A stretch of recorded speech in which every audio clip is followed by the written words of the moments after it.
I'd like to call this Committee of the Whole meeting of November 17th, 2020 to order at 6 p.m. And I have a motion that the moved by Councillor LeBlanc and seconded by Councillor Rowley, that the November 17th Committee of the Whole agenda be amended to add staff report, safe restart funding to section 6.3. We all had that sitting on our desk. Favor? It's carried.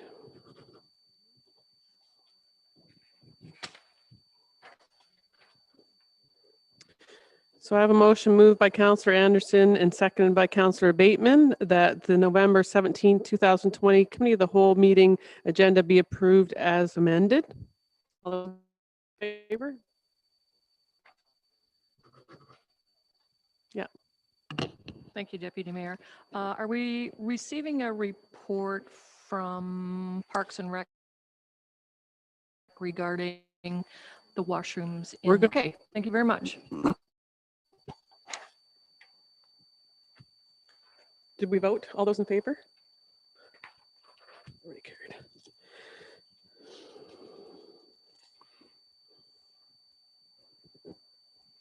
Okay, so any declaration of pecuniary interest or the nature and the general nature thereof? Mayor?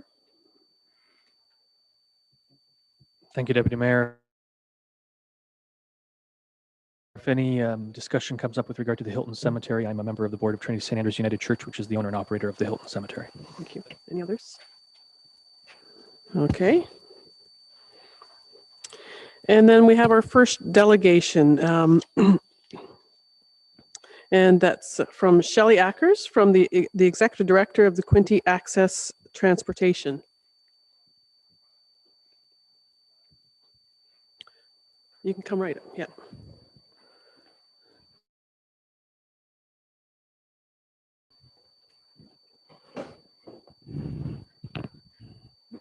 Hello. So I got the email about looking for some information, looking about gas tax funding. So it wasn't really clear. So I put some general information together, and hopefully I'll be able to answer what it is that you're looking for, or give you some more clarity on that. So I'm not sure if everybody's familiar with Quinte Access. We've been doing for probably about 20 years. And last little while, we've been doing a public transit run that operates a few days a week. And we do receive funding through the municipality. And then we get rider fares that go into that. We also do a United Way grants for after hours week that Brighton is part of. And then we utilize gas tax funds that are a pooled fund between Quinte West and Brighton. So with the gas tax funds, we have been used for what we call an expansion project that we started a number of years ago that was to add seniors into the complement of riders. So the service initially started for people with disabilities, and then we added the seniors to it. So part of that enhancement program allowed us to utilize gas tax funding to add money into the system. So that is where we still currently kind of allocate our gas tax funding. It's to that expansion program, which covers our seniors. So the Brighton Transit has been increasing steadily year after year. It's catching on. It is a little bit slower. I find the seniors in Brighton tend to be a little more independent. A lot of them still drive, have family and friends and that, but it has been increasing. Unfortunately, until this year. As everybody knows, we did stop services back in March, and we've slowly been implementing them back on board with programs and that stuff. We never did stop service completely. Anybody that did need services, medical, essential shopping, we were still providing. So it has run right through the whole process. Currently, last year we were getting about 16,600 from Brighton as a subsidy towards the service. And then we had our user fares in there. Now, I'm not sure if anybody's familiar with how the gas tax program works, but it is an allocation that's given out based on the 2 cents that they collect at the pumps. And then municipalities, we submit all of our stats for the year, and they always work 2 year prior. So we just submitted 19 stats, which will come out for next year's allocation. And they base it on 70% is based on ridership figures.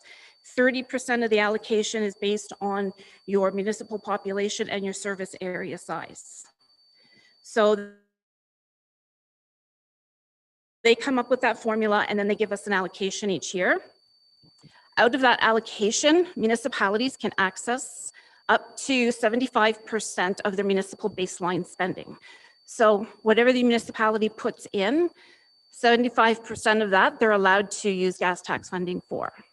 So I did a quick calculation for last year just to show you where the numbers are, and I can leave a copy of this. I didn't have time to get it out to everybody ahead of time. No. Baseline spending for Brighton last year, so it includes the customer fares that we collect, the municipal contribution. We apply for United Way, so we also do fundraising. We get donations, we go to service clubs. So all of that money goes into our United Way program, so Brighton gets a portion of that allocated to them as well. So with all of those monies, the baseline spending for Brighton last year would be about $54,000.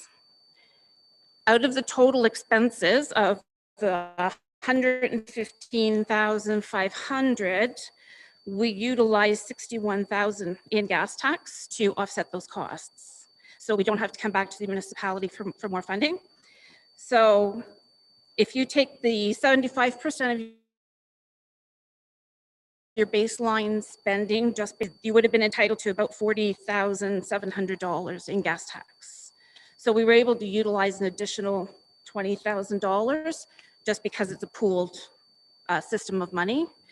I also did a few comparisons of some local services, Port Hope, Coburg, and I think Brockville.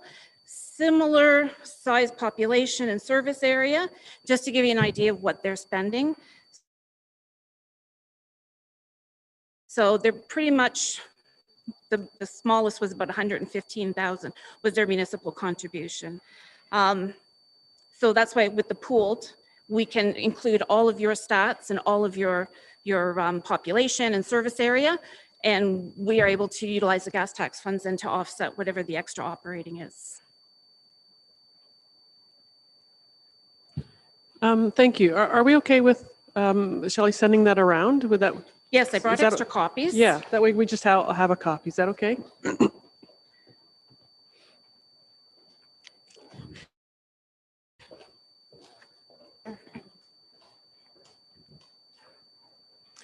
Are there any questions of clarification from council? Thank you. Go ahead, Councillor Tadman. Do I have to turn mine off?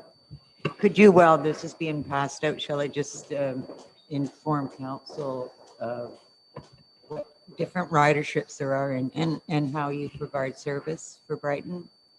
Certainly. So, so we have the specialized service, which is a door-to-door on-demand service. So that people do have to qualify for. So seniors 55 and over,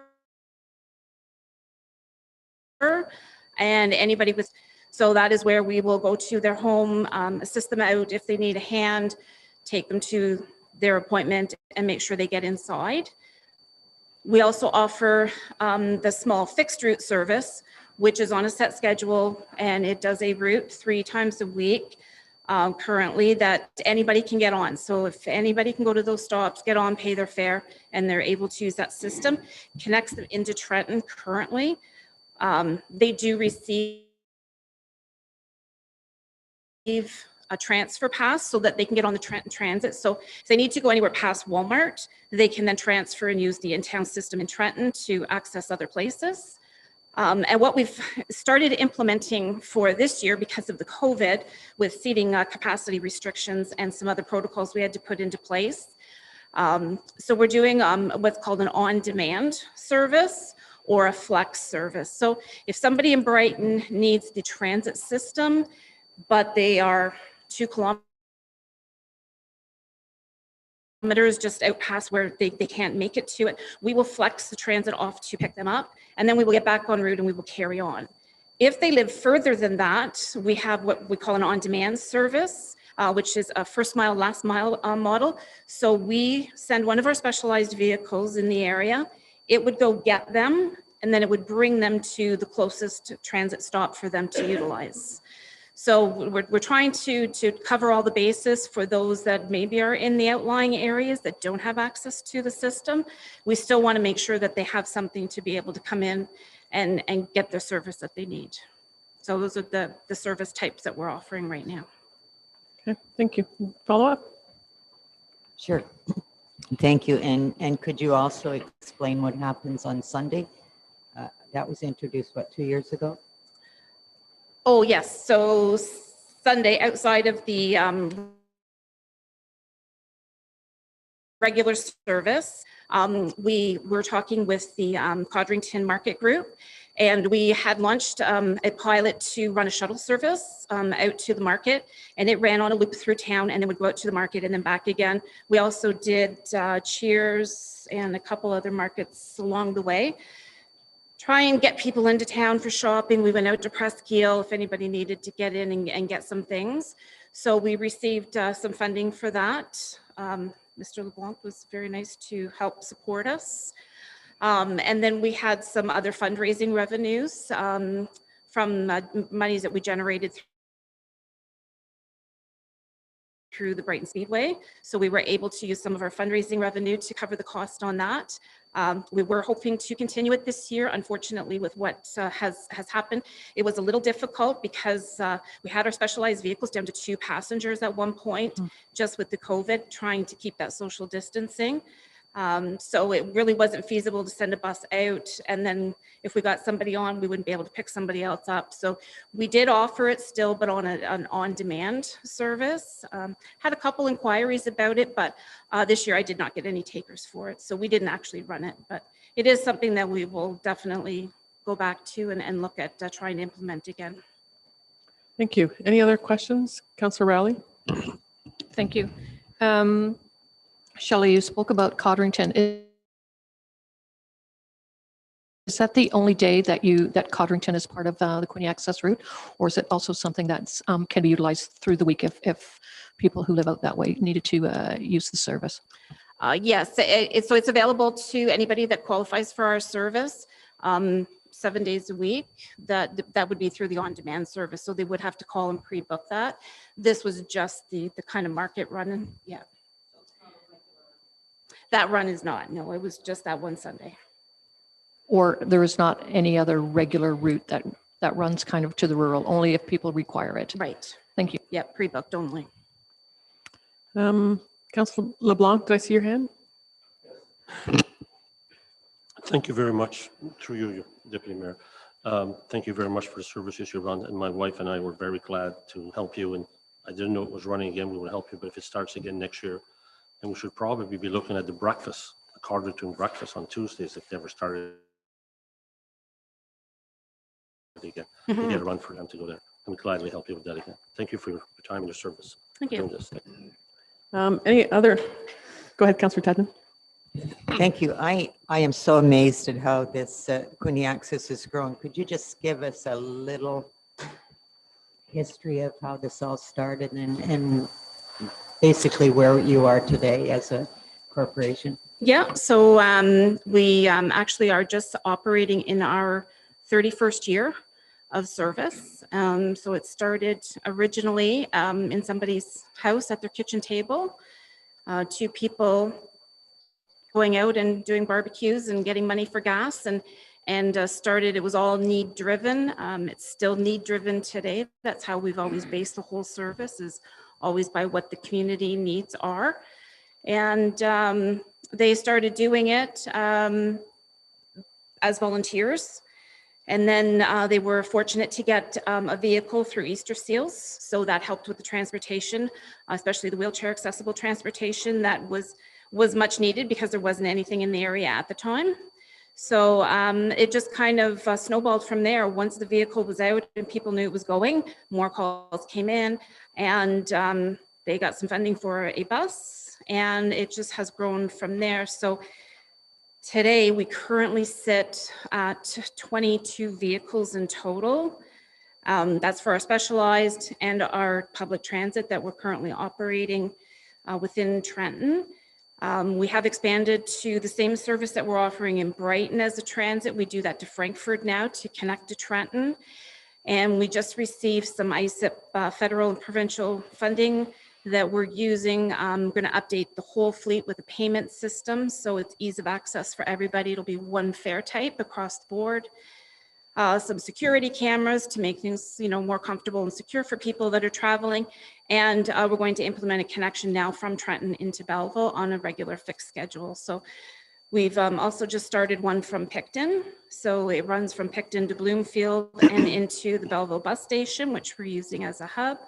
So we will have access, hopefully sometime in the spring. I'm hoping that we will take that anybody can go from any of these areas and they can get right down through the county or into Belleville. So we'll have something that'll join everybody together. So we have just under 40 employees. Our drivers are paid. They do have to have special licenses to operate the buses, and they have to keep those active. So there is some cost associated with that and some training. And we're in a new facility. I don't know if anybody's had a chance to find out where we are. The City of Quinte West repurposed their old municipal public works yard and building. So we have a very nice terminal. So we have inside parking now for our vehicles. We have 4 scheduling dispatching staff that are quite busy every day. The phones don't seem to stop, so which is good. Yeah, so it's really come along. I think last year, 2019, we did 50,000 trips on the specialized service, and we did another 88,000, I believe, on the Trenton Transit. So it's just increasing every year. It doesn't seem to go down. Thank you. Anyone else on this side before we go back to Councillor Tadman? Go ahead. Thank you. Just one more thing, but Shelley, would you introduce us to your sidekick? Because I think a lot of people here know who he is. Maybe they just don't recognize him with his mask. Yeah. Mr. Don O'Neill is with me tonight. He is our board chair.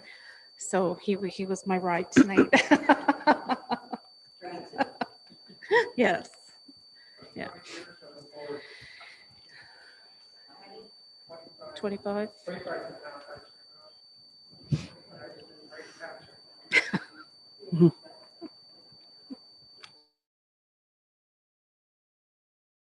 Thank you. Any other questions at this point from council? Thank you, Shelley, for coming and speaking to us. And it's good actually to hear the history. Appreciate it. Oh, you're welcome. And if anything comes up, we've got lots of stats. We can pull, lots of numbers together if anybody needs them. So you were part of our SRA phase 1 plan. We did receive monies for additional cleaning services that were given out to the municipalities. So we were able to access 21,000 for our area, which has helped with enhanced cleaning and protocols for the vehicles. So that's been really great. And we'll hopefully have our next year's figures put together here shortly once we get an idea of kind of how things are going to start moving forward. Yeah. Okay. Thank you. Appreciate it. Thanks.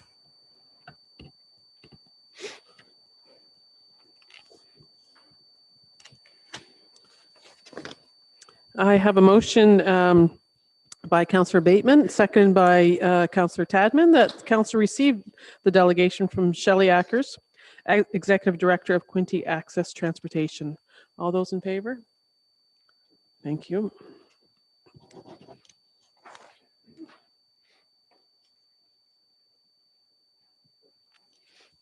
And do we have any citizens' comments?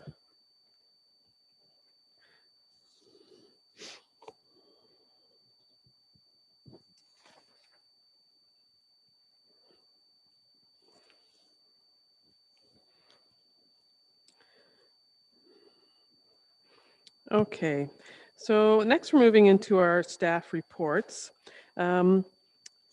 We're going to be talking about the capital, the operational, and then the Safe Start item we have here. I'm going to just hand it over to Linda. She'll maybe start things off, and then I'd like to go into capital first if we could, and then we have this report from Preston, and maybe he can go over that a little bit, and then we'll go into operational if everyone's okay with that. Go ahead, Linda. Okay, thank you. Just before we start, last night we had discussed with council about bringing a report forward regarding the washroom in Memorial Park.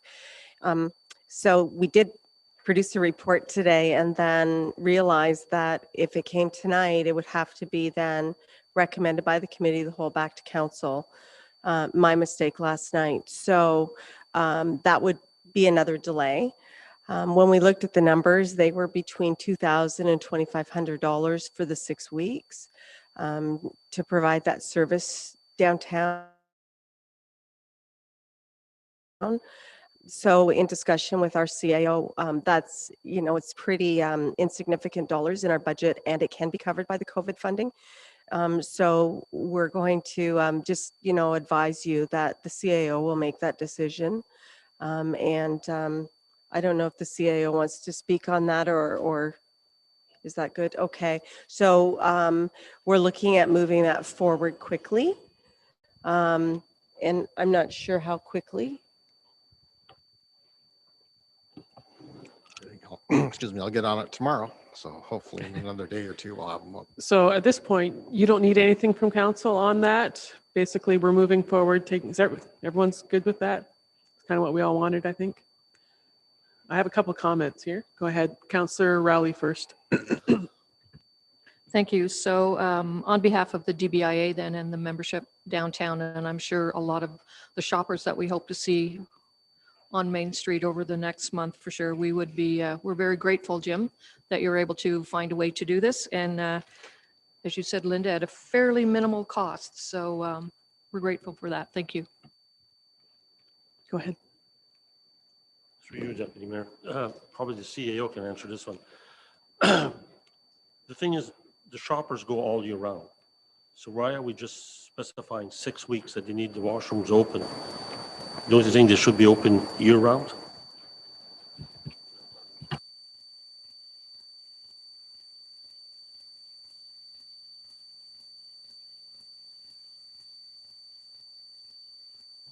Okay, I'm alive now.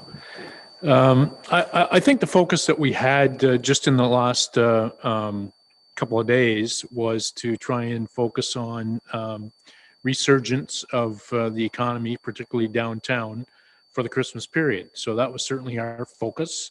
My understanding is that washrooms certainly are available during the summertime, and I don't know exactly what the realm is. Is it from May until October? I know that Jim is acutely aware of when they're open, when they're closed. But part of the challenge that we're having is we've got budget guidelines that council provided us back in September or so, and had suggested that you wanted a level of service that was based upon status quo. And so we were hesitant, given the constraints, to introduce any increases in service levels. So that's a decision that council's got to make, assuming that they understand what the dollars are and they can go forward accordingly. But Jim, you can jump in here and talk to us a little bit about the existing service level that we provide.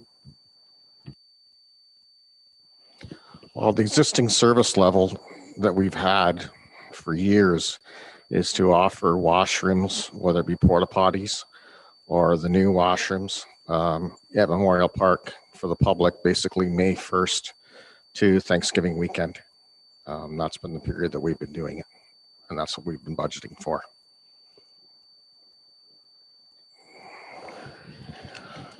Thank you. Any other questions? Mayor, go ahead. No. I want to stick on the subject line too long, but to speak to Councillor LeBlanc's point, if we wanted to increase that service level to be year-round, is there any infrastructure concerns in those washrooms that would perhaps cause us pause? And I'm just thinking, heating or plumbing concerns. And I'm not saying there are. I'm just curious. Well, I mean, it is heated. There's sport heating, electric heating. It is insulated. When we built that, we insulated the ceilings and the outer walls. So it is winterized. Okay. For winter use. Just like you said, we've never had that mandate. Thank you. Councillor Relly? Thank you. Would it be possible, Jim, at some point to see a comparative as far as the May to Thanksgiving costs for operating those washrooms versus 12 months? I don't need it tonight, obviously, but I know it'll take a bit of time for you to sort that out, but we're not finished with budget yet. I would just like to see what the numbers would be for maybe a whole year versus the 6 months that we're doing now. Thank you. Okay. Thanks. Councillor Tadden? Thank you, Deputy Vink. I agree with you, Councillor LeBlanc. It's a public washroom. It should be open all year. As far as I'm concerned, it was built to be used all year round. And there's more than, not to offend the DBIA, but there's more than people that just shop in a few stores downtown. There's banks, post office, doctors, dentists, and there's the whole mall behind there. I've had several people say to me, myself included, I've had an experience that I've been uptown to do maybe a couple of things and I have to run home, use the washroom, especially with COVID. I'm not just going to run in any store and say, can I use your washroom? And then go back up. I think it's a service that's needed. And it's only about 5 months that we're not, if we're going from May till Thanksgiving and now we're going till the 1st of January, I think we can do the whole year. Yeah, I mean, obviously it would be about double the cost, right? Is the cost broken out, Jim, in the budget, if we were going to look at it, or? It's broken out for the 6 weeks, but not for the year. For the 6 months or the Sorry, the 6 week period that Oh, okay. to Christmas. Okay. So something for further discussion as we're looking at the budget. Go ahead, Councillor Tadden. What was the cost for the 6 weeks? It was 2,000? Or 2,600, something 20. like that? Do we not have staff that could monitor that washroom without having the extra costs? I can't justify in my head how we would have all the extra costs for a washroom. It's probably cleaning. There's cleaning and heating. Jim, did you want to answer that? Of cleaning for 2,600. Yeah. Well, you're looking at 7 days a week. You've got cleaning. You're going to have to clean it twice a day to a certain specific, like the health unit has because of COVID. And then you've got your heat, you got your use of a toilet paper, paper towel, and your cleaning supplies.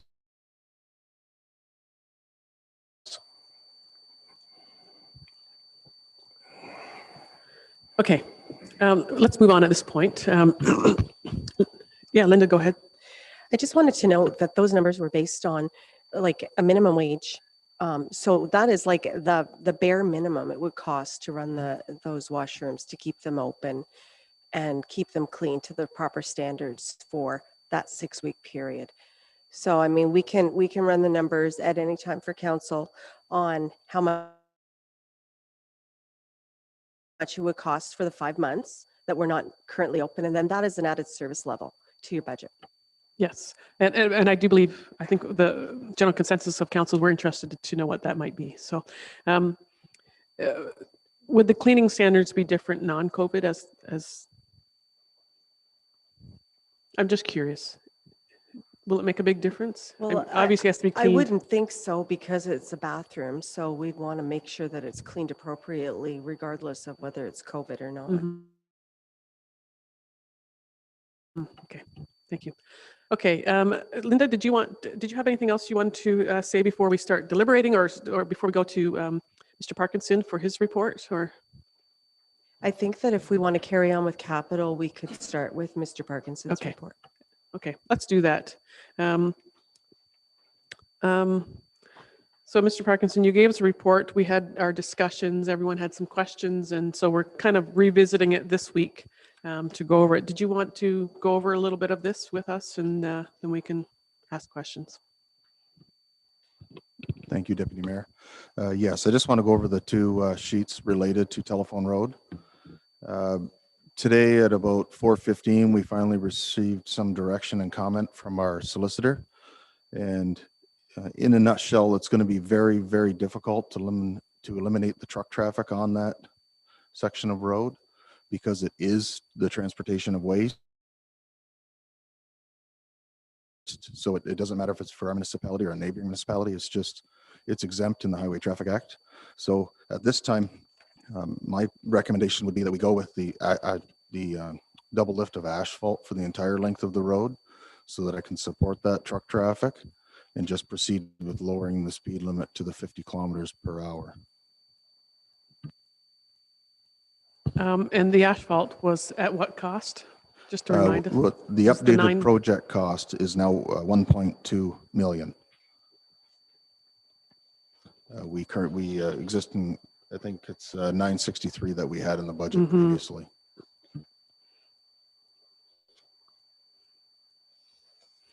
Okay. Any questions from council? Go ahead, Mayor. Thank you, Deputy Mayor. If we were to say yes to the project, where would we get the additional 250 grand or so?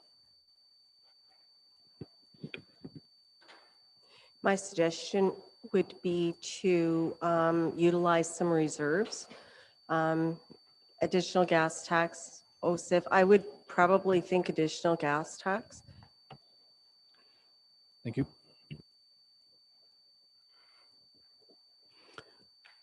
Any other questions from council just on that? And then we'll go into capital as a whole. No? Okay. Oh, go ahead. Councillor Rowley, then Councillor. Through you, Deputy Mayor, sure, to Preston. What would happen if we just said, go up Highway 30, go across Wooler, and come back down Highway 26, which is County Road?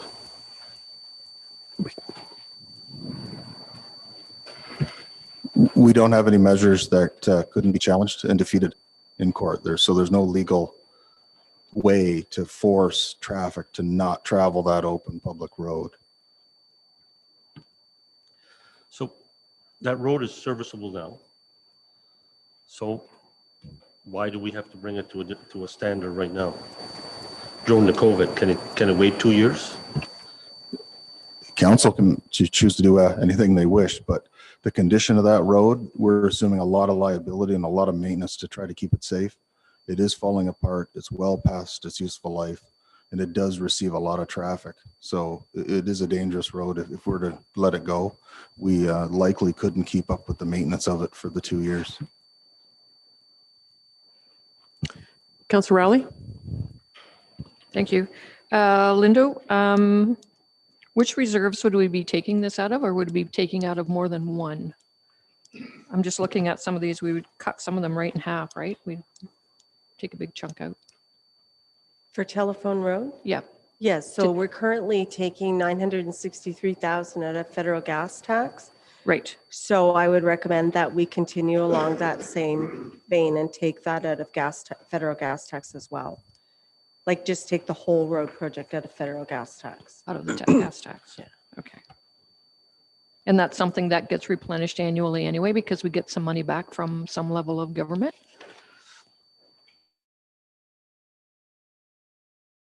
For now, we do, yes. Yeah, that's what I'm thinking. Thank you. Thank you. Councillor Bateman? Just a quick question for Preston.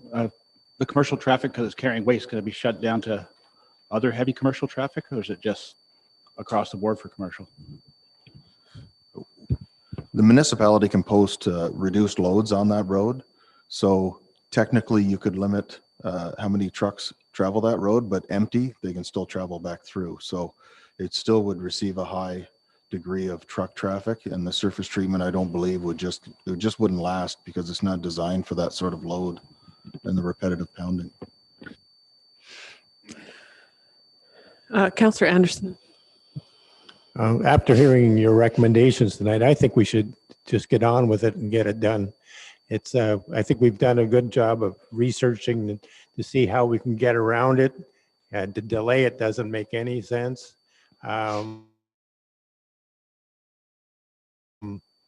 Based on your recommendation, and I trust that. I think we need to get on with it and get it done. Thank you. When we turn to our capital budget, it was the public works section regarding roads was the only thing that we hadn't really agreed upon or hadn't had a consensus on because we wanted further information. So I need to get an idea of where everyone's at on this so that we can, it'd be nice to make a decision on this tonight if everyone's comfortable with that as far as where we're going. So having read through this report, understanding what we need to do, we're kind of back to where we were as far as Telephone Road. And we had talked about adding a couple of other roads because when we were talking about going to the hardtop, sorry, that's not the right word, but everyone knows what I mean. So I want to hear from everyone as far as I'm looking to see, we're looking at adding, I think I have notes here, Addison, Applewood, Napoleon.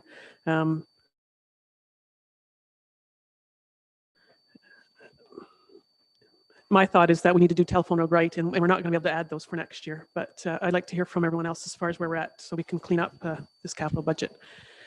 Anyone want to start off? Go ahead. Thank you, Deputy Mayor. As much as it pains me to admit, we've done our very best to get Telephone Road to a more reasonable cost, but it sounds like we have very little choice if we want to have it maintained to a standard that is appropriate for the traffic that it receives. I'm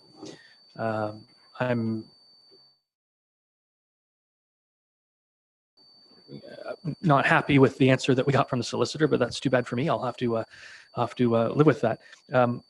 So I would concur with Councillor Anderson's point that we should probably just hard top this thing and move on.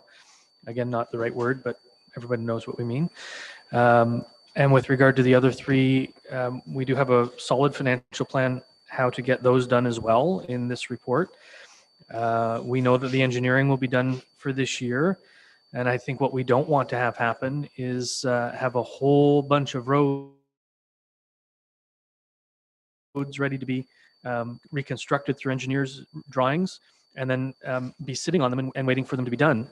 My concern, of course, is that if we don't do the roads that are ready this year in the engineering, that they'll end up being done next year, and those roads that we thought should be done next year, south of the tracks, those roads that we've been speaking about, they won't get done till the year after, and everything just gets punted down the road.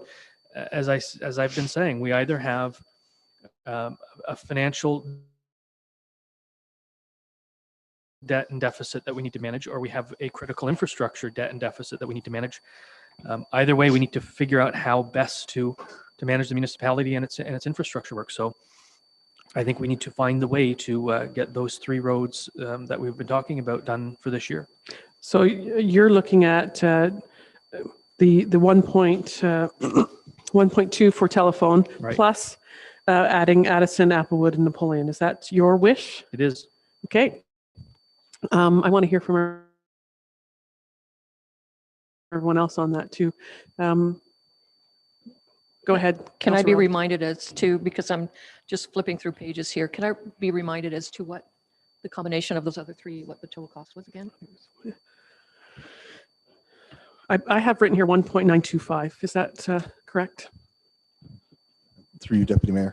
No, in the report are the updated, more refined costs, and I don't see a total.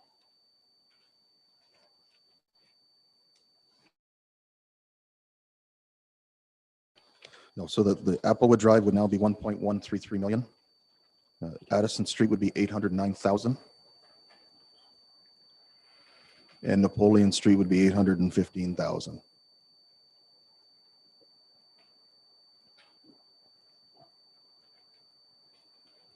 If I may, Deputy Mayor. Yes. So the numbers that Preston has given you is the entire cost of the projects. So there are water and sanitary portions of those projects as Thank you. well. So in order for us to compare, I guess what we would need to know is what would be the similar sort of breakdown that we have here. Is that a possibility so that we can be talking about accurate numbers? Because right now, It's in Preston's report. yeah, And we included a capital summary in Preston's report as well. And in there, we have added those amounts into their prior wastewater support, and I think that would help you a lot. yeah, okay.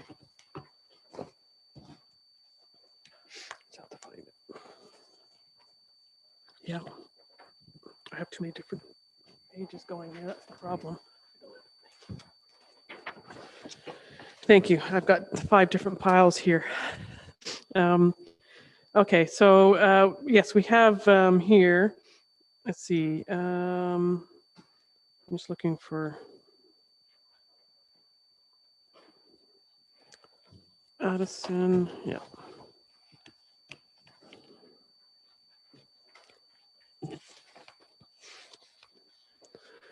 So we have Addison Street.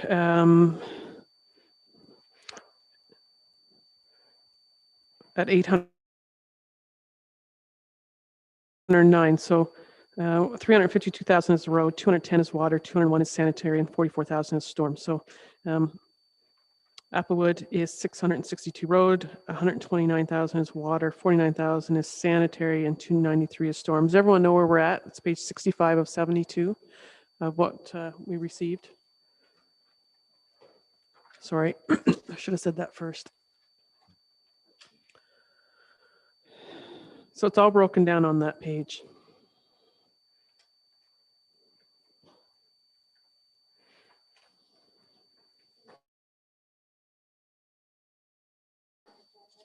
In their agenda for tonight.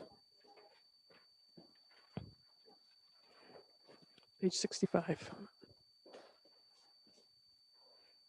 Go ahead, Councillor Tadman, while everyone's looking. Thank you. Do we know at this point what is the tax increase? Because as I have said from the beginning, I am not in agreement to anything but a zero tax increase for both capital and operating with the problems with COVID. So I can't make a decision on something like this unless I know that it's not going to be a tax increase. So already for capital, we were originally looking at 2.99. There's been a few changes. Linda, can you tell us where we're at right now and where we would be at if we added these 3 roads for tax increase? Are you able to do that? Are you going with the tax increase with those 3, or are you going to borrow money? That's what I need to know, where we... Okay, so as council will recall, we brought you a 0% operating increase, and that did not include your grants and aids. So you added those at the last meeting. So at the end of the last meeting, you were at a tax increase of 1.81%. And that Overall? was total. Yeah. So that includes your capital increase of 2.99. We add these roads and how we fund these roads. One other issue that we're going to have ongoing when we add these extra projects is the amount of deficit that we have in the wastewater side. And I think that needs to start being council's consideration. Like, we have to be acutely aware of the cost of the infrastructure for wastewater in 2021. And we don't have a handle on that number yet. But it is scary for council. And now we're going, if we add more roads, we're going to be adding more infrastructure costs to wastewater as well. So that's another consideration. Yeah, thank you for bringing that up. So we don't have a clear handle on the wastewater at this point. Because that does factor into this decision as far as where we can go. Okay, I just want, Councillor Bateman? Just a quick question for Preston, because we all know there was a big Applewood there a couple weeks ago. Through you, Deputy Mayor, we've had 3 service situations, we like to call them. We don't like to say the L word. We had one on Prince Edward Street, and then one over on Main Street, just south of the medical building, and then a third one on Prince Edward Street again. So both of those roads, Ontario from Ontario Street west all the way to the limits at Cheers Farm, we have considerable concern about the age and condition of that water main, and the same with Prince Edward Street, right from Chapel Street south. That water main is very old, and it's failed twice so far this year, and they've been major failures. So that would be my suggestion, that we focus and maybe maintain some borrowing capacity to make sure we can reconstruct those roads in 2022. Okay, thank you. Councillor Anderson, I'm just going to go around. I'll come back to you, okay? Councillor Anderson? I think Public Works was doing these other streets, which I was in favor of the mayor's suggestion to get those other streets done next year as well. If we delay those, everything backs up, and then your concerns for, and I think that is a real concern on Main Street, and Main Street is something we still need to have our eyes on for the future, what's going on, the near future or whatever. Something's going to be happening there, and but I think so. Having a good plan for a couple of years out, almost sort of budging a couple of years out, makes a lot of sense. So then we aren't going to get caught short. And also with the bid process, these are major bids, especially Main Street will be a major bid. And so with that, I think I like to see like a 2-year thought process here of what you brought up about doing that. And then I agree, we have to keep on going with our infrastructure, tighten the belt on everything else, even maybe some washrooms. But I think infrastructure is something we need to keep an eye on, especially when you're talking about 70-year-old infrastructure, things like that. Thank you. I think we need to all be very clear, though. We can all wish and want whatever we'd like. There's 2 sides to this. It's what we need to do and how we're going to make it happen. We've heard that we have to be very careful with our borrowing because we have this large project, wastewater project. So we can't just say, well, this is what I want. This is what I want, and this is how we're going to make it happen. That's the next part of it. If we're going to do this, we need to know how we're going to make it happen so that we don't get ourselves in trouble that next year we can't borrow anything. That's not a good place to be either.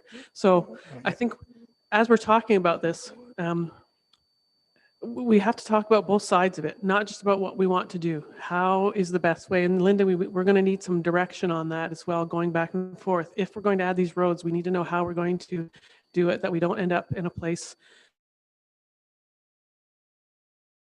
and then that we don't want to be next year or the year after, because we want to continue with infrastructure. How are we going to do this? Okay, so I think there's a few more points for consideration even above that. If you read the words that Preston wrote in his report, he said that the proposed list that was already in place was going to utilize all of his staffing for project management and planning, tendering, inspecting, etc. So if he's saying that, then I'm interested in knowing what the cost will be to have somebody else come in and do project management for us on extra road projects if we're already tapped out in our staffing resources. That may be another thing that we have to add to the budget if we're adding these 3 roads. So I don't know that that number is, I don't believe that number is included in those road project numbers. No, it is not. It's just added into the financial comments of the report for consideration. Okay, so that I wanted to make sure that council understood. Next, we are borrowing significantly in 2021. We know that. We're utilizing almost all of our gas tax that we've set aside. We didn't use any last year because it was set aside for Telephone Road. Now we're receiving another year. If we apply more gas tax, we'll deplete that reserve. We have 700,000 left in OSIF, so we can use that money. We can use some of the Public Works Reserve money to help us with these road projects. That helps us on the tax side, but you're going to have to increase the tax rates as well. You can't just like deplete the reserves and there just won't be enough reserve money to do those projects. Then we have to think about what's happening on, I think water's okay. I think wastewater is not okay. Another consideration is that we're opening up the development charges study, and that we're doing that for a few reasons. But the main reason is that we have other projects that have come to mind with new staff that we'd like to add to the development charges study because growth is creating these infrastructure projects. So how much of that are we going to be able to utilize for the increased cost of MBBR, for the the increased cost of the force main? So there's a lot of considerations, and we're so early in the process of the budget. I'm wondering if council wants to consider moving forward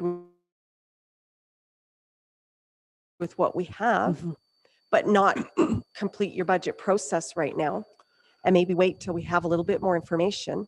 And if you want to do it that way, you can definitely pass a resolution to move forward on those projects, knowing that you're at 1.81%, and consider what we're doing with operating and what service levels you have to increase before you start looking again at extra capital projects. Okay, thank you. I was kind of wondering that if we could look at approving what we have now, and then if the MBBR does come in and we have an idea of where that's at, we can make a further decision at one point. Okay, so I was kind of going around the table. Can I come to this side of the room? Is there anyone here? Well, Councillor LeBlanc and then Rowley. Thank you. When I look at Telephone Road, I look at that and I keep on coming back. We're doing something for 5 other municipalities, but yet we got Loomis Bridge that was closed on us, about equal in costs. So we got to fix one or fix the other. So that kind of bugs me when the county has 140.2 million and you can't fix a bridge, and they've been paid infrastructure, and we've been paying them $7.6 million a year to maintain our infrastructure, our roads, and they're not doing it. So that kind of gets to me in the craw a bit. And I know that our roads are running bad, but we fixed Telephone Road, we're not fixing our water and sewage. If we look at Main Street, if I look at one of the reports that I read that was given to me by Mr. Walsh, and I remember right, it's an old cast main, almost 70 years old, and it's ready to erupt at any time. And there's no cathodic protection on it where it goes under Butler Creek or underneath the creek, or it goes under. And that's where usually you will have your breaks on all these water lines, because you get your cathodic protection and it goes. So the line's probably ready to go. So if we got to look at our critical infrastructure, I would look at the critical infrastructure of our water, sewage, our citizens of Brighton inside the built up area, and the rural, our surfacing, our ditching, our brushing, and take care of our water and sewage. Because if we have a problem with our lift station, then we're up a paddle, because 2/3 of our homes won't be able to flush or do anything with. So when we look at all these things, we got to look at it.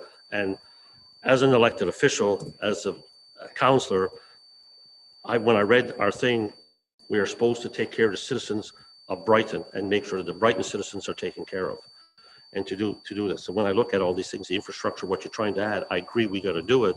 but you got to look what is more critical to the citizen, telephone road or our water and sewage and our infrastructure, our lift station and stuff. So that's what I'm thinking about when I'm here thinking. So, thank you for my thoughts. How about your thoughts on adding these other 3 roads next year? Well, as long as, I think last year, in the last one of the meetings, I'll ask one question to Director of Public Works. You said that the design for Harbor Street, which needs to be done, and Wallace and Marina Drive were going to be designed this year and possibly implemented in 2022.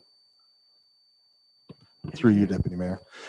Yeah, the design will be issued this fall and it probably won't be complete till spring. So that'll mean a very late tender. So we won't get good prices. We'll be into fall construction and have some other issues. And if I could just speak to the water main issue on Main, currently there's $490,000 in the budget for water initiatives for the outcomes of the water model.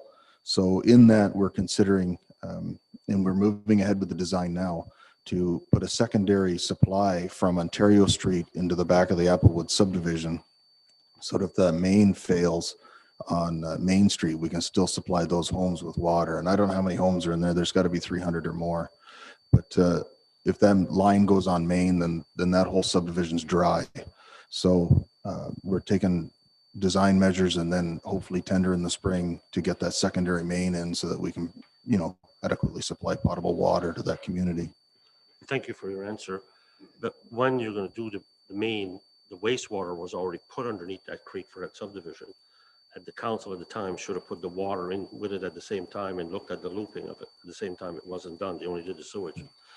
So if that's the case, I agree with putting the other roads on it. And as long as staff can come back with a way of financing it and doing it, I'm okay with it. Thank you. Councillor Rowley?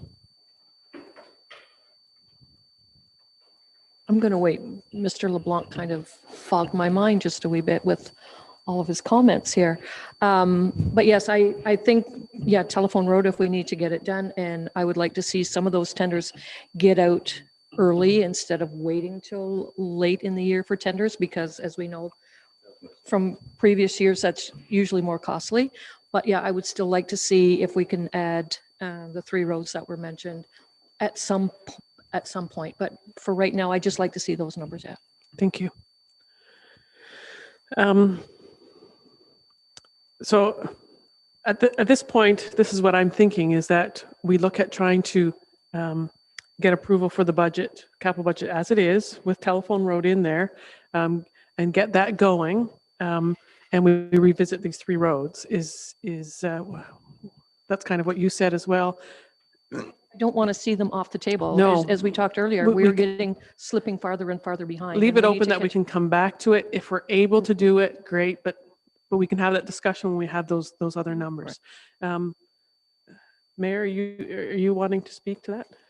Thank you. I think it's important also to remember that these roads are already designed and the engineering is done. So if granting opportunities were to come available, we could always pull them back into the loop, even outside the budget. We don't need to have them in our budget for 2021 to complete those projects if all of a sudden some magic infrastructure dollars appear in early 2021. I'm not anticipating that's going to happen, but that's why we have these things ready to go, not always to simply get them into the budget. But if I may ask the Director of Public Works a question, my question would be, of these 3 roads, well, first I would ask, do you think it's a good idea that we include them in this year's budget?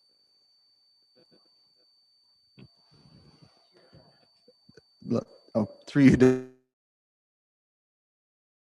Deputy Mayor. So let me start that with, I don't think this council should be depressed or upset with the amount that they're doing. I don't think anybody's sitting around and warming the pine. When you look at the projects, there's 22 major projects on that list that are total $16.8 million. That's huge for a community this size, and that's a lot of projects. Now, that being said, that completely taps out my staff resources, including myself. So if you want to add any projects or change gears next year and maybe add something, we're not going to have that capacity. So we definitely need another contract staff person to help us deliver if you're going to give us any more projects over and above what's in the budget now.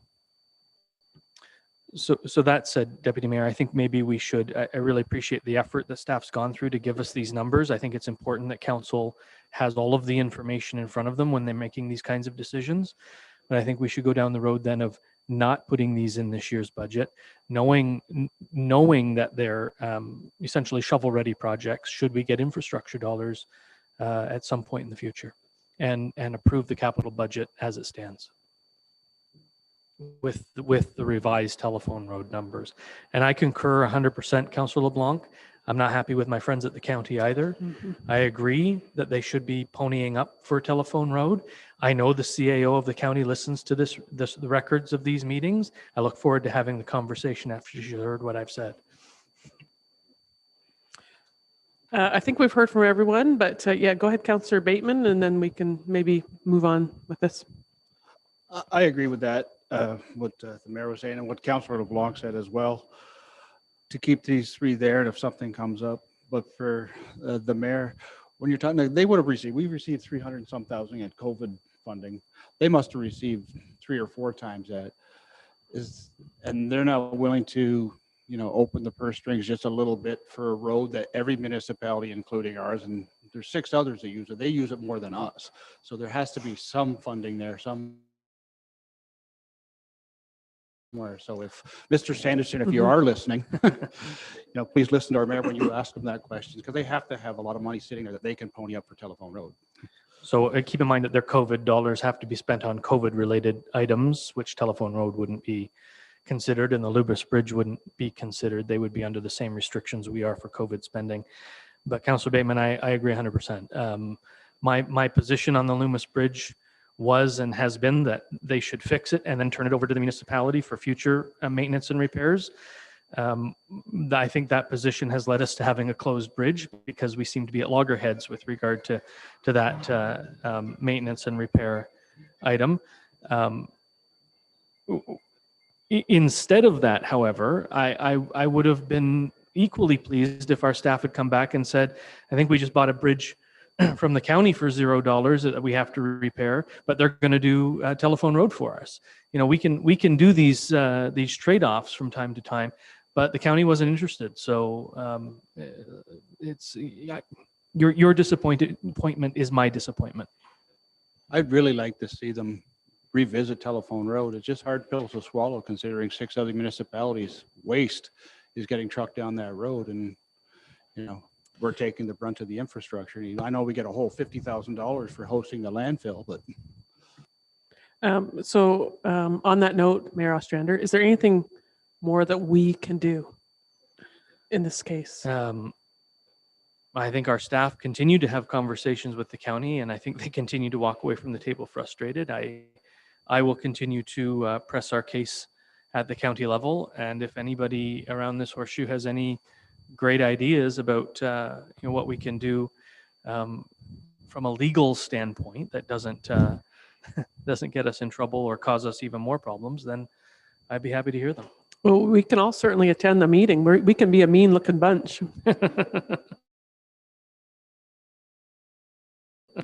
Councillor Tadman can lead the charge. And that's what I was thinking long before the mayor spoke the last time. I think we could do it kindly, but not necessarily as nice as we may be sometimes, and ask them to come and explain why. And I think they should. And I think they owe us that. There's 2 projects right there alone that, and they've got lots of money in reserve that we don't have. And we pay a lot of money to the county. So I'd like to know the reason why. And I think we would have enough questions to ask them that. Yeah, I totally agree. Can we ask them to come and explain to us why those 2 projects? Is that a possibility? We certainly can, and that would be done through the clerk's office, as any other delegation would be. Under their own number, Mayor Tadman, not Mayor, but Councillor Tadman. Sorry, Your Honor. Your Honor. The number that's published under their things, and I read them all the time, but what they have in Canadian savings bonds, GIC at the CIBC, what they have at the Bank of Nova Scotia, they have 167 million. And that's what they get their interest. They get about $3 million a year. And that's what they use for resurfacing roads for maintenance. they're supposed to be using 27 million, they're supposed to do $27 million a year in infrastructure work, and they're doing 3 million. Anyway, they were They're just- supposed to do County Road 64, ditch it, they haven't done it. Just be careful with the dollars and cents that are invested at the county. A lot of those monies are provincial monies that are required for provincial services that have been downloaded to the county. So don't forget that too. Councillor Bateman. Just a quick, it's a follow-up for the mayor, because you're our county rep. We could have them come here, but as counselors, can we go there as a delegation? I'd like to see them still come here, but I think it would be effective if you could go there so that you're speaking in front of the other 6 municipalities that are using our road. Yeah, I don't think Not sure if you that would can. be terribly appropriate, but you can certainly come. I mean, the meetings are open to the public. And I think it's more effective, frankly, if our staff work with their staff and we have them come to us and explain to us in, simple terms, why can't we get that bridge fixed, and or why can't we take the bridge in an as-is state and you fix Telephone Road and take Telephone Road from us? Do we even want it? I mean, let them have it. Let them take it over as a county road. That's Okay. what I've been saying over and over again. We're a little off topic, but I think a good conversation. So if we can get back to the capital budget. I really want to get this capital budget somewhat on the move. So we've gone over this many times. I think we all know what we want at this point. I do have quite a lengthy motion here. Do I have to read all this? Oh, go ahead. For this capital budget on wastewater, is there any cammering of the sewers going to be taking place this year or 2020? Yes. One? Through you, Deputy Mayor, not under capital budget. There is a sewer model in there, but the cammering of the sewer is done through operational dollars and maintenance dollars. Councillor Tadman. Yeah, before you read that motion, because I have a pretty good inclination what it's going to say. So what is the capital increase, the tax increase alone, not counting operating? So we started at 2.99. Okay, so the Just capital. 2.99 was the percent increase over last year's capital. So that was capital versus capital. Yes. But the increase to taxes to your levy is 0.46% with that 2.99 capital increase. But that 2.99 has changed a little bit, has it not, through? No, because what you did decide was to increase Telephone Road and take it from gas tax. Okay. So it's zero. Did we not add 10,000 to? You did. And that was? A side-by-side attachment Yep. for patient transfer of 10,000, and you were going to going to borrow an extra 10,000 for the fire truck, the 3/4 ton fire Okay. truck. Yes, okay. Just so I'm clear on that. Mayor Ostrander and then Councillor Tadman. Thank you, Deputy Mayor. That being the case, then I would recommend, or I think we should probably pay for the increase in Telephone Road through tax support. It's a 0.46% increase in the tax rate, a 2.99% increase in the budget. Is that what you just said? But we haven't started on operational yet. I understand. There may be things in there that we need to do to add back. I understand that too. I completely understand what you're saying. But we're going to get further and further behind I understand. in all things. So if you did not use that gas tax, the increase is actually $258,040, and that takes you to a 3.19% tax increase.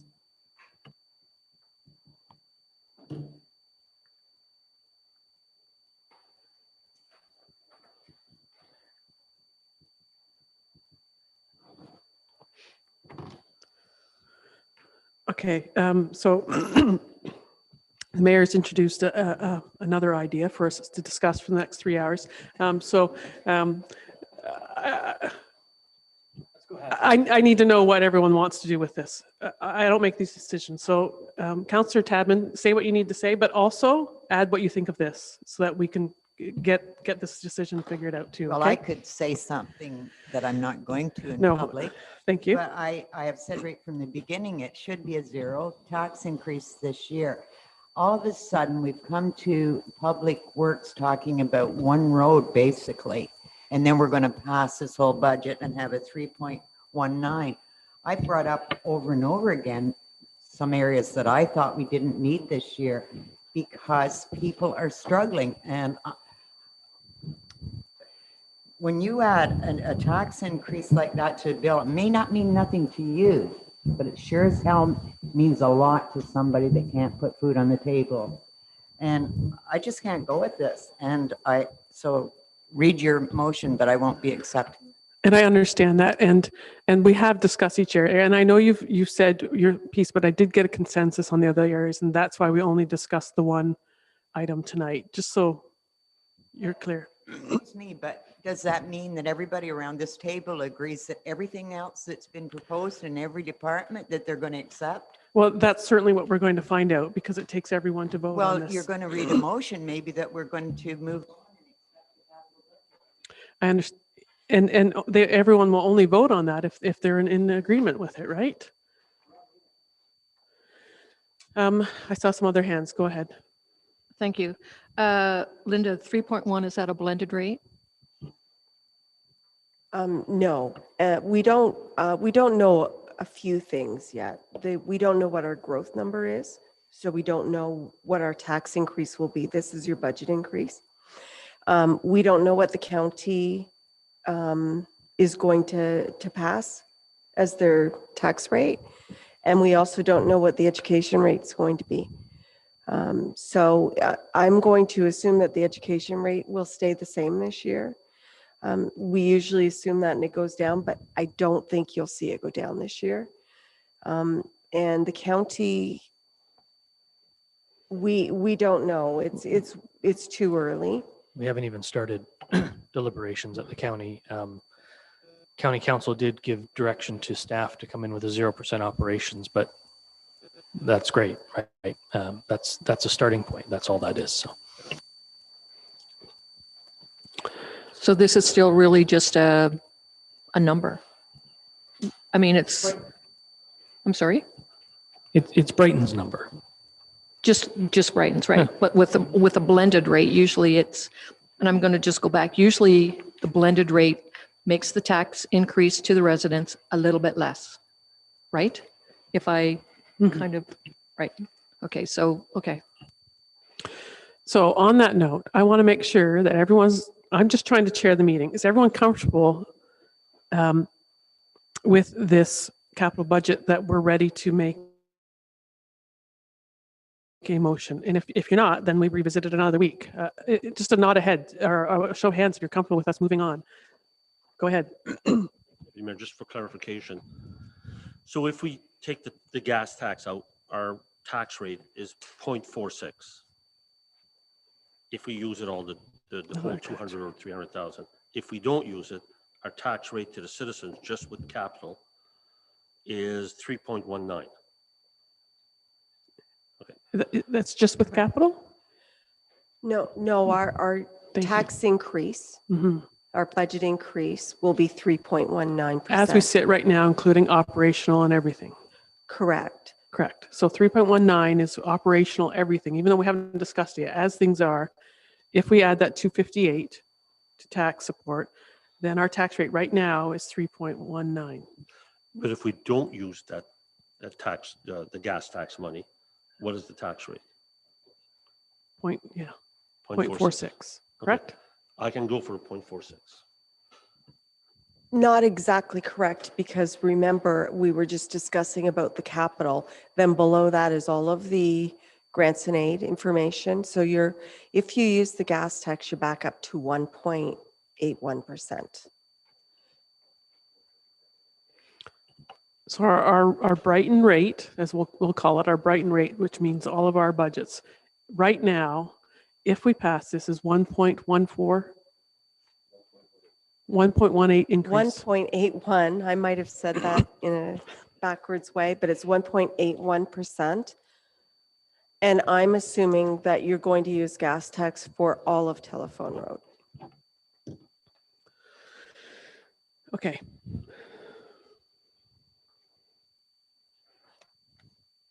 Which almost depletes the gas tax reserve. We'll be down to a couple of 100,000. I look at. I believe if you are looking at today's report, we were taking more funds out of gas tax and out of OSIF and out of our Public Works Reserve for those other 3 roads. So not really. I believe the report before we had 700,000 left in there. So you're using another 258. So let me see if I can find it quickly for you while you discuss your resolution. All right, so I'm more comfortable taking the Telephone Road fully out of gas tax myself. I need to know how everyone wants to move forward. Are we comfortable approving this capital budget as it is with everything we've discussed tonight? Have we discussed it enough? Do we need to discuss it more? Are there more things that need to change? I need to get an idea from everyone. Do you want to move forward? I'm not getting anything. So that means you don't want to move forward? Yes? Yes? No? No? You don't want to move forward either? I want to move forward. I think moving forward on what we want, the word want to do, and how we're going to pay for it, how we going to pay for it be sidebarred. If we can make a decision on what we're going to do, we know there's 2 ways we're going to pay for it, right? Basically, based on what we've got on the table. I'm still not convinced that we haven't finished with the county. Doug's absolutely right. I don't think they haven't even struck their budget yet, right? So should we not be at the table when they're doing their budget? Okay, but we're talking about our capital. No, we're talking about $1 million here. I understand Yeah, that, but we need to decide, I just need to know, are we ready to decide on this capital budget tonight? I've gotten 2 no's here. I've got 2 yeses here. Are you content with our discussions that we've had, that we're ready to move forward with this? Can we make some changes later on? Yeah, we're not done with our budget yet. All right. But at this point, our staff needs. Thank you for clarifying. Does that make sense? Yeah. Okay. So that was sorry, what was your answer? Yes? Yes, let's move ahead. Okay. But if we say yes to moving ahead with the capital budget, we're giving permission to staff to go ahead and start tendering projects. Yes. I just want everyone to be clear that once projects get tendered, we're ostensibly entering into contracts with other organizations to get Yes. that work done. So as long as everybody understands what decisions we're making tonight or not. And we don't have to rush through this. I mean, council, the general consensus of council was that we wanted to start earlier, so we're starting earlier, but we're finding that maybe starting earlier is a little more difficult. Realistically, we are. This is because we don't have the answers we need. We're not. It's almost easier to make these make these decisions in January, February than it is now. Go ahead, Mayor, and then Councillor Bateman. Thank you, Deputy Mayor. So it is and it isn't easier. It depends on how much into the weeds we want to be. And this council seems to, and councils previous to, seem to like to get really deeply into the weeds on every little thing and how many nuts and bolts we buy and how many liters of gas are purchased, et cetera, et cetera. And I'm being facetious and you know that. But the reality is we could pass a capital budget that says Public Works spend X number of dollars on roads and prioritize your roads and let council know what roads you are prioritizing. We can do that if that's what we wanted to do. And I think generally that's not a bad idea if from a council perspective, if we were to offer that kind of advice to staff. And then setting budgets on an early basis is easy to do because then you're just saying year over year, we need X number of dollars spent on our roads resurfaced, et cetera, et cetera. But council, because we are living in a small community, we want to know what roads are being done and when they're being done and who's doing them. So we get into the weeds and we get all these spreadsheets, and they're great. It's exactly what staff is doing, exactly what council expects of them. So we find ourselves in this quandary of, well, we can't make this decision because we don't know what the county's going to do. Well, we'll never know what the county's going to do. The county passes its budget at a different time than this municipality passes its budget. And we'll never know what we're going to do if we wait for the education tax to come in or for growth assessments to come in. We need to make decisions based on how much money we think we should be spending on various projects based on the best advice that staff is able to give us. And I think that's what we've got here tonight. And therefore, I'm prepared to say yes or no, but certainly listen to the motion and make a decision tonight on the capital budget. Thank you. Councillor Bateman, you had your hand up. I just wanted to clarify why I said no, or justify. I'd like to have all the information, but I'd also, we're talking about, and I agree, we have to keep up on the infrastructure. I understand all that. And I understand when we decided to start the process early, but when we made that decision, none of us knew COVID was coming. And if we did, we should have alerted everybody because none of us knew. So I don't want to delay, but I'd like to go over this because I think we have to keep it as low as possible, because I keep saying it and hopefully everybody keeps thinking it. We've got to think of all the people, like Councillor Tadman says, even if it's a $30 increase on someone's tax bill, that might not mean anything to some people. That could be a tank of gas for somebody getting to work. And if they can't get to work, they can't have a job. They don't have a job, they're not going to pay taxes. So in the end, it's going to catch up to us. So I'd just like to see everybody review it and sharpen the mental pencils. I don't know if we can have zero, but we have to try to keep it reasonable because these are unreasonable times. I don't think anybody's ever created a budget in a pandemic before, to my knowledge. And it's so many people are struggling, and you know, I'm not professing I've talked to all of them, but I've met a lot of them. I've heard the stories, and there's a lot more than what I've talked to, and I think we have to be aware of that. Ms. Whitfield, sorry. Yes, Linda, go ahead. Okay, so I have a few thoughts for council. I think council had a great idea in wanting to move the budget forward this year, just so that we were ready to get the tenders out, and you can still make that happen before year end. We're only in the middle of November, a little bit past, but I think that council has time to sit and think about it, but I think we need to take our schedule that we started in the beginning, throw it away, and come up with something where we're presenting budget next year early, even if you want to approve capital in advance, and just slow it down. Because I think that meeting every week, we're talking about the same things over and over and over again. And maybe you read the resolution tonight, see if you've got a mover and a seconder, see if anybody wants to move forward tonight. And if the answer is no, then we revisit it again and maybe we move on to operating. Okay. Yeah, you know, I'm finding the weekly meetings right now, I'm finding it actually difficult to, in some ways, to work through it. And there are so many unknowns right now. I mean, there's the one side of me that says, yeah, we want to get this capital, figure it out and approved and move forward and try to do everything right. But there are a lot of unknowns right now. And there always are some unknowns. But I think it's a difficult, more difficult year for us to make decisions. Go ahead, Councillor Tadman. Thank you. I wouldn't necessarily even have a problem moving forward with the things that we need to get tenders out for. But that's only part of our budget. And to you, Mayor, you said we're a small town and we like to get in the weeds. I don't look at it that way. We are a smaller municipality, but we are responsible to the residents to give them the best buck for their dollar. And so we have to look at, do we need a new truck? I don't think we necessarily do. Do we need some of the things that, sometimes things are wish lists and not needs. And I think we need to go back and have a look at those things. I for instance, heard that the wish for, or the need supposedly for a new truck for Park and Rec, that the truck that they want to replace is only used 3 or 4 times a year. Are you kidding me? You need a new truck that's got low mileage and we got to replace it.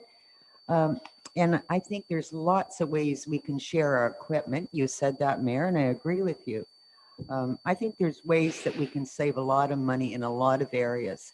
And I do think we basically almost have to go by line and not all of a sudden, because all of a sudden we've only talked really about Telephone Road and the 3 roads, the other 3 that are already engineered.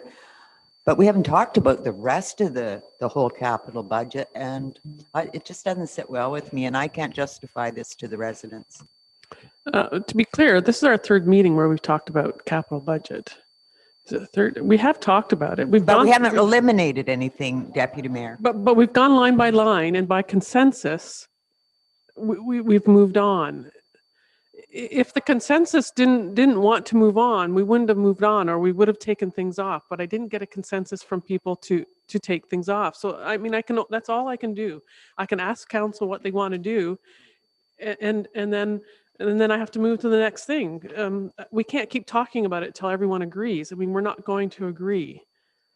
But I think the whole idea when we moved on was to get through it all, to get a sense of what the tax increase was to begin with. And I don't ever remember being asked, do you agree that we need this new truck, or do we need whatever? Or can we wait another year? So we moved on because I think we wanted the total tax increase to begin with. But I regularly ask council what they think and what their consensus is. I mean, I don't know how else to do this. The idea is for each person to have their chance to speak and say, no, I don't want this, or I want this. And then, you know, the majority is what we move forward with. Go ahead. In fact, during the discussions, we went the other way. We asked, is there anything you haven't included in this budget that might be critical to your operation? And we added things to the budget because we had those discussions line by line. Yeah. So I'm not interested in going back line by line again, or we'll be here again till March break, doing this for no reason at all, starting early. So I have this motion here, and it is it's a line by line of what we're going to approve, and perhaps maybe we can send this out to everyone, and at our next meeting, whenever that's going to be, by that meeting, we all need to decide. And you know, and there's no other way to do it except for to say, you know, do I have a consensus on this? And if I do, then I move forward. If I don't, then I don't move forward. And when we make a change, there's no other way to do it. I think you already had the consensus tonight by the yeses, but I would like to at least have one more look at that. Can we do that and come back and decide? Absolutely. Why don't we send this out at the next meeting? We need to be ready, we should be ready to be able to vote on this, yes or no. Is everyone okay with that? I can read it off tonight. Shall I read it? Go ahead. For you, Deputy Mayor, some of these items, I have a good memory. We've actually voted on them and we said yes as a council, as a group. Some people said no, some people said yes for Parks and Rec trucks and other stuff. We've already done that. And you've done a fantastic job chairing this meeting with the hardship we're going on and what you've gone through. So thank you. Thank you. Believe me, I'd rather chair a regular budget meeting where we or a regular meeting where we have all of our motions ready. Anyway, shall I read through this? And then we can decide what we're going to do next. Okay, so I have a motion here. No one's moved. It's not second, and so it's just right now a motion, or it's not a motion. It's an idea that the Committee of the Whole recommends to Council to approve capital budget per capital listing presented on November 10, 2020, and authorize staff to issue tenders, RFPs, or RFQs for the following 2021 capital projects. Number 1, Fire Department. A 3/4-ton truck. No, I'm not going to read the ABs. Hoses and sundries, office workstations at Station 2, PPE, pager upgrade, new iPads for trucks and stations, Station 2 pump carryover. Number 2, Public Works Department. 67 Sharp Road, replace flat roof over front office addition, tandem plow truck, vehicle facility or for facility maintenance operator, DC, guide rail, Applewood culvert, engineering, Loyalist Drive, Huff Road seawall, surface treatment, street lights, Industrial Park Road extension top lift, Telephone Road, Highway 30 to County Road 26 surface treatment, Addison Street, Napoleon Street, Applewood Drive. And those were ones that we would probably remove from tonight's discussion. Planning Department, Secondary Plan, Parks Department, Outdoor Rinks, Chiller Carryover, repave north section of arena parking lot, Splash pad control panel, 1-ton truck, mower, hydraulic hoist for mowers, pickleball court, repairs to ball diamond groomer, roof membrane repairs, sliding doors, island counter and shelving. Number 5, Industrial Park, consulting for wetland, industrial park signage, hydro and gas carryover from 2019. Number 6, Environmental Services, garage carry forward, sewer modeling, replacement of water department cube van, water modeling initiatives, booster station study, service replacement on County Road 30.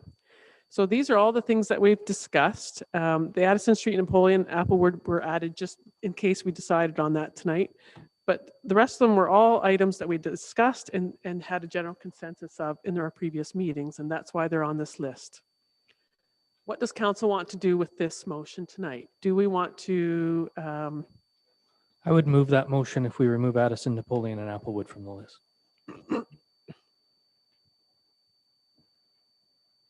I would second that.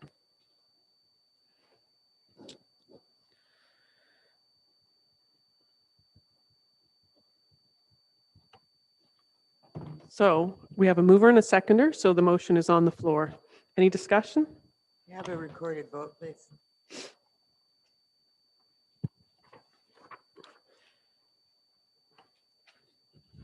Is there any other discussion that anyone wants to have at this point? Councillor Rowley. Thank you.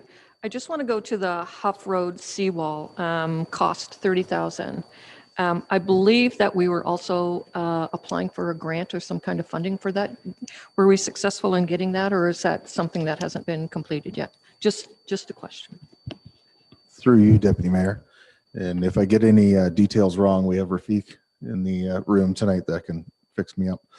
Yes, we did apply for the grant, but we won't know till springtime if we were successful or not. So that's a project that we won't be doing till late summer anyways, when the water's as low as possible. So we have time to find out whether or not we're successful with that grant. Anyone else? Okay. Go ahead. I'm sorry, but anything that says carryover should not be on the resolution because they're already approved in last year's budget. So I would agree as the mover to have those removed from the motion. Seconder? I will second that. May I ask, just be reminded as to what the carryovers are? So they would be projects that would be completed regardless because the money's already there from. They were budgeted They're already last year. approved in Yeah. budget, yeah. Okay, thank you. Did you want Candace to read them? Just a few that are carryovers, please. I just have to find them, sorry. The chiller from Parks Department. And the garage carry forward from Environmental Services. Just the two? That's all I see. Carry over. Pardon? Industrial Park Hydro and Gas? Is carryover? Oh, yes, sorry. Hydro and gas carry over for Industrial Park. Let me just take a quick. Station 2 pump carryover for the fire department. That's 4 items. Yeah, sorry. And just, the what? Yeah, some of the carryovers in the budget didn't get put on the list and some did. Yeah, So okay. So we all understand anything that's a carryover, we've already decided. Right, so it's not going to make a difference. That's right. Okay. I think we're ready to vote. Okay. So we'll start with Councillor Tadman, No. Deputy Mayor Laura Vink, Yes. Mayor Brian Ostrander, yes, Councillor Ron Anderson, Yes. Councillor Mark Bateman, No. Councillor Doug LeBlanc, Because of telephone road, no. no. Councillor Emily Raleigh, Yes. it's carried. Thank you.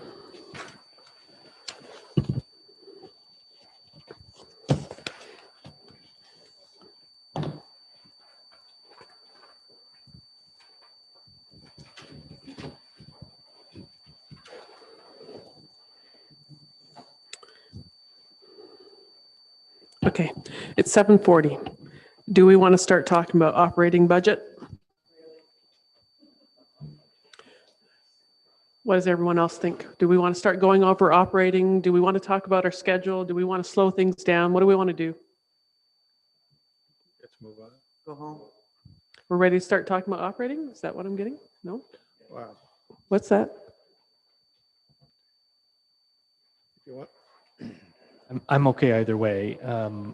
I would concur if people wanted to. If people are tired, it's not a wise idea to continue on. So, as the director of finance noted, we're early days yet. We're not panicking here to get an operational budget.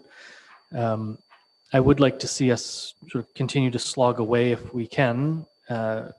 So I don't know if revisiting the timelines necessary, but Deputy Mayor, you're chairing these meetings, and that can be tiring. So I understand if you want to revisit the timeline with the director and come up with a revised timeline, I would certainly support that outside of this meeting without having to discuss it. And we could have a report come forward at another meeting. Sure, we can certainly chat about it, but you know, I'm going to do what council wants, not just what I want. So, I mean, I would love to hear from council. Are we moving along too quickly? Do we want to slow it down? Do we want to continue with the meetings kind of in the same schedule? We have only 2 more this. Yeah, we're going to have to add more meetings anyways. I'd say take a pause but stay with the schedule. Maybe take a week off and then continue on with operating? Is that maybe we'll still get a couple meetings in before Christmas sort of thing? I don't know about even taking a week off, but just tonight. Oh, I see what you're saying. Call it tonight. That's what you're saying. Come back fresh and go at operations. So we have one next week, and then when is the next one? Is it the week? Oh, okay. Yeah, so the schedule said that we're going to complete operating. Yeah, we won't. And then December 1st was going to be the presentation, which it's not. Yeah. And that's why I said slow it down, because we need to advertise for that presentation as well. So we need to have a really good idea that we're complete. Go ahead. So my advice to council and staff would be, let's, through committee of the whole, get through the process. And once we're done the process, we'll make a recommendation to council. At that point, staff can advertise, and we will hold the final budget discussion and vote at whatever meeting is appropriate based on the advertising requirements. We'll still be done, even if the slowed down schedule, we're still going to be done way ahead of previous years. So Yeah.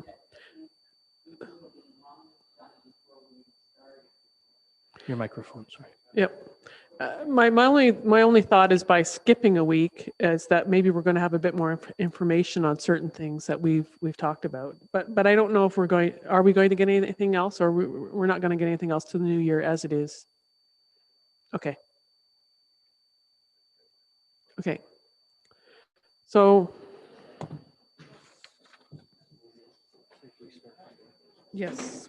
So 6.3 is the resolution. We all have it on our desks. It's the Safe Start. Thank you.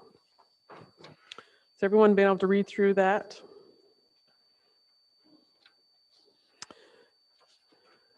I have a motion here, and I'm going to need a mover and a seconder. So I'm just going to read it first. That staff report, that the staff report Safe Start Restart funding be received as information.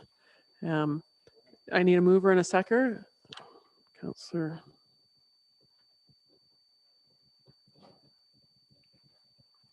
Seconder, Councillor Tadman.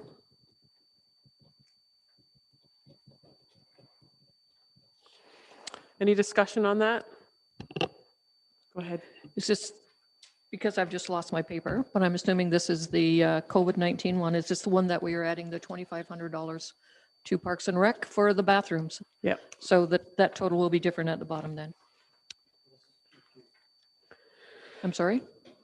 The report that we've received here is Q3, so we'll see that $2,500 added after Q4. Is that correct? Yeah. Oh, for the next quarter? Right. Whatever. Thank you. I'll speak to the report just for a second. So at last night's meeting, council did ask if we would bring some information forward regarding the funding that we received from the province for our COVID and what we could use it for. And so it's just paraphrasing what the letter from the minister said regarding the uses for that. So we can't use it to support our community. We can't use it for infrastructure. The money is to be used for operating and anything pandemic related with our operations. So we need to, at the end of the year, whatever we haven't spent, we need to transfer to reserve to be used for 2021. So we can't have a pandemic related turkey giveaway? No. Just asking. No, because I have to report on it. Or a turkey or a pandemic related food giveaway? No. Buy some chickens? No. Maybe ducks. We hear ducks are the optimal. Okay. Thank you, Linda. There are those of us that wish to do other things with this money, but obviously we can't. So. Okay, so we have the motion. We're ready to vote on it. All those in favor? That we receive it. I've already read the motion. You want me to reread it? Can I get a show of hands again? Because I don't really.